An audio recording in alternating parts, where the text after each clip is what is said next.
Okay, so a curious topic for me lately, and I have been contemplating a lot on this, is the purpose.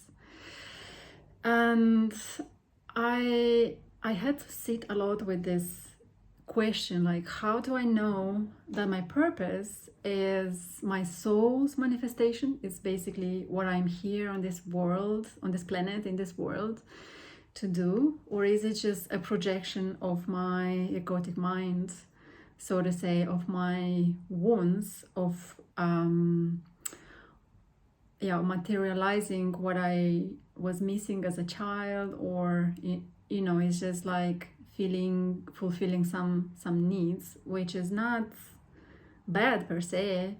This is what our brain is doing constantly, right? But to call it a purpose, maybe it's something worth exploring further for you, as it is for me. Since I started to think about this, I find myself like, oh, the purpose that I thought is my purpose is actually, I think I'm limiting myself. It's not something super aspirational. And I'm saying this because the more I'm coaching people on finding their purpose and using these tools that some other community, in my community, coaches and friends gave me, which I found super useful, and I'm grateful for that. And at the same time, I felt like this is not the limit, so I could even explore even beyond that and go further. So what I found for me to be true is that, so my purpose was around a very classical, to coach, help people, to, I don't know, explore their limiting beliefs and step into their best selves. And that was something that I believed for many years. And the more I'm evolving or exploring my soul's mission and getting into the realm of spirituality, the more I understand that my purpose was just, or is just, what my mind wants. And the way I found it as well was, I realized that when I'm not doing it, so the purpose should be something around doing. And when I'm not doing it, I found myself suffering.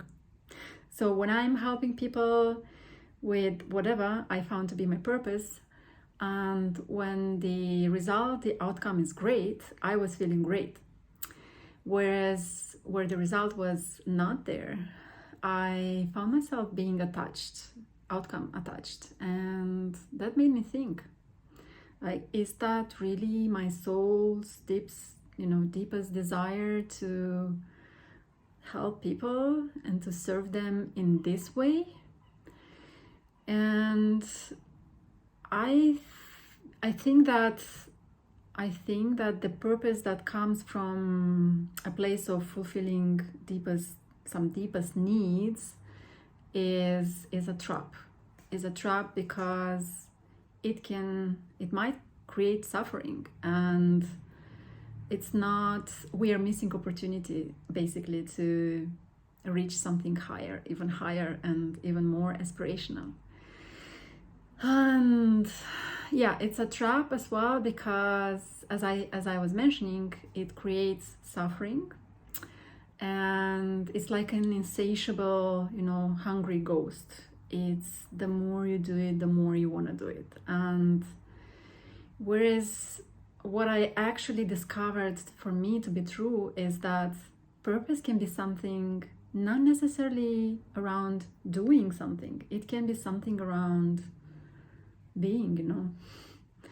Maybe you're here in this world to just be, and be something that indirectly would have an impact on others. And what I discovered for me was that I think what I feel to be true for my soul's mission and purpose is to learn to love myself so fully and so deeply that it would touch everyone that would get in touch with me in space and time. And that really it really resonates, and it gives me a lot of hope and a lot of power. And I kind of don't have this pressure that, oh, I need to live with purpose, and everything that I do should be connected to that purpose. And what brought me instead actually was that I discovered that I can do what I do in my daily life, and I can be that soul's purpose that I discovered at the same time, and and bring more of that into my day-to-day life, instead of just cutting what I'm doing 100%, like get rid of it and just live with purpose that the purpose that I discovered, basically. And yeah, as I said, I think it's just a missed opportunity, and it's a pity. So what if we go beyond our needs and beyond our egotic little mind, and feel into our heart, into our souls? Why are we here? Now, this, what you might discover, might need a kind of structure to materialize it in a way, or to live it. But it's mostly about creating and inducing, getting into that state of flow, that state of, it's, for me, it feels like pristine, genuine. It doesn't need much of the doing and forcing, and it's just not creating addiction as well. It's a way of being, basically. It's not necessarily something that you would need to do so that you can feel that you live with purpose. I don't know, it might be a little bit complex, and I'm trying to put it in words, but it's I think it's just worth exploring for you. And we don't always need to dedicate our whole life and our whole being and time for fulfilling this needs, right? Like if the purpose comes from a wounded, basically a projection of a wounded place. And my aha moment and how I realized it was, I was coaching people on just coaching people with the integral coaching framework that I really, really love. And so gathering information about them and like taking them in through different kind of filters that we learn in the Integral Coaching Institute of Canada. One of the filters is Enneagram type, or not filters, lenses. And when I was coaching them on their purpose, I realized that there is a direct connection between their type and what they come to think their purpose is. And concrete examples can be like the type 2s are always telling me that they want to help people, and that's insane, because, and that was mind-blowing for me, because the 2s have this gift actually, and the gifts are basically the what we missed or lacked in our childhood, and that we're trying to catch up when we are adults, right? And these gifts, when we under or maybe overuse them, they are they might become toxic and create, or not dysfunctional, not toxic, and then they can create a kind of suffering, because we by overusing them, we kind of unbalance our whole being, right? So in this concrete example, the type 2, for example, so they are the givers, and this creates pain and suffering, because the cost of it is for them to neglect their own needs and wants, and yeah, self-care and all of that is absent, right? And what they come to, for them to discover that their purpose is to help people, and that's super interesting, because that is exactly that you would need to heal as Enneagram type 2.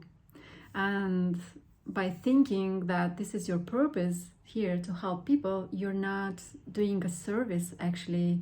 Well, if you help people from a place of wounded, part of you that tells you that if I don't help people, then I'm not loved, then that's dysfunctional, and that's not serving anyone, not serving you, not serving people around you, and it's not serving the universe.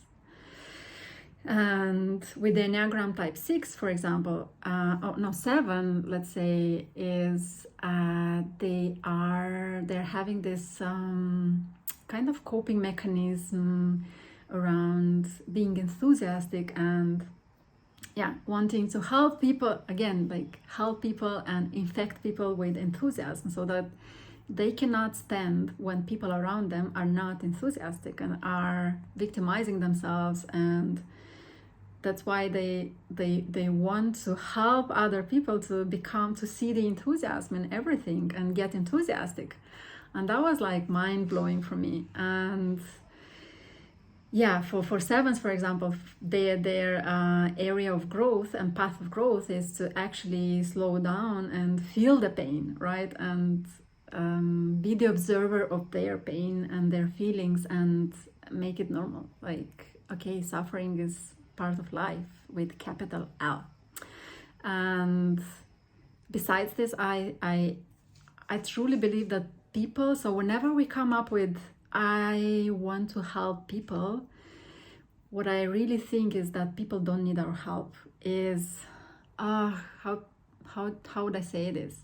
So the moment we think that people need our help is disempowering people, is not believing that they are able by themselves to heal themselves or help themselves. I don't know if I'm making sense, but it's not helping. It's, you can serve people through being something that's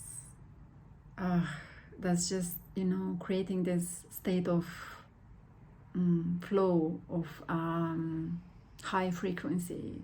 And that's super sweet for me. And I think that when we want to save people or to help them, there is a hidden agenda in this for us.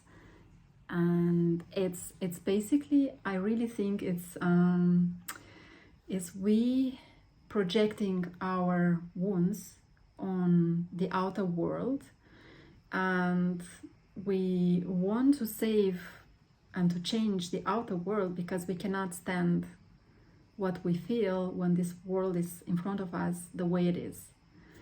And that's for me was a game changer as well in coaching, but also in just day-to-day life.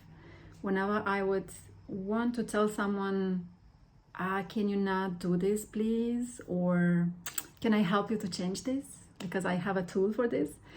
I caught myself like it's me avoiding to feel or to face something in me and to feel something that it's uncomfortable. I don't want to feel it.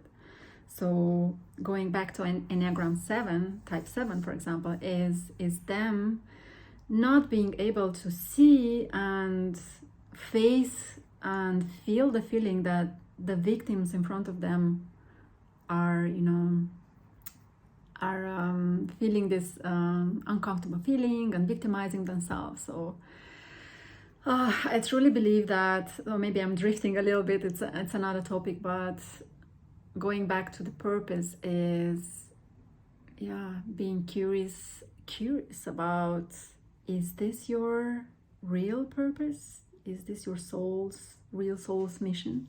Why you're here to be? And can you integrate that in what you're doing already? And having, serving the world, serving the humanity, love this way? Or is it something that you're craving to give because you have it in you and you cannot stand? And maybe you cannot stand is too much said, but it's hard for you not to give it. It's hard for you just to contain it. And yeah, it's a need basically, or more needs even for you, like feeling significant. If I helped someone and they had an insight or breakthrough, yes, I'm significant, I'm important, I have a meaningful life, I'm having an impact. But that's the egotic mind, that's the little mind. And my invitation for you is to explore what is the great mind wanting, what is your heart, soul, and something that would help, that would serve beyond what we see. So yeah, I hope it was not too complex.